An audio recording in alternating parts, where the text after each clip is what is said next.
Seksioni për mbrojtjen e të drejtave të fëmijës dhe personave me aftësi të kufizuara pranë avokatit të popullit rikujtojnë pjesëmarrësit në zgjedhjet lokale të vitit 2025 që të mos përfshin fëmijët në çfarëdo aktiviteti politik. Sipas tyre, keqpërdorimi i tyre paraqet formë të papranueshme të instrumentalizimit të fëmijës dhe shkelje të dinjitetit të tyre dhe të së drejtës për mbrojtje nga ndikimi politik që garantohet me konventat për të drejtat e fëmijës, ligji për mbrojtjen e fëmijëve, si dhe me kodin zgjedhor.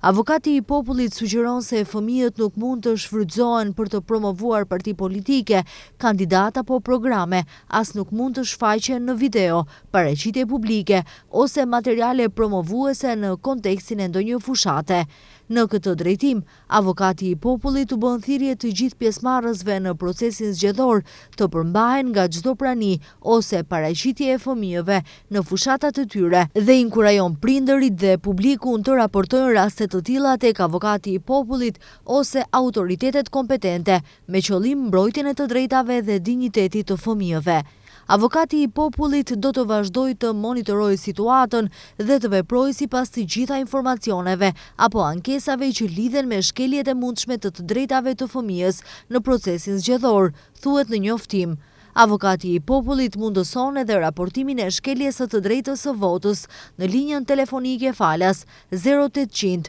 54 321. Organi që mbron të drejtat kushtetuese dhe ligjore të qytetarëve fton të rriturit që betejën politike mos ta zhvillojnë përmes fëmijëve.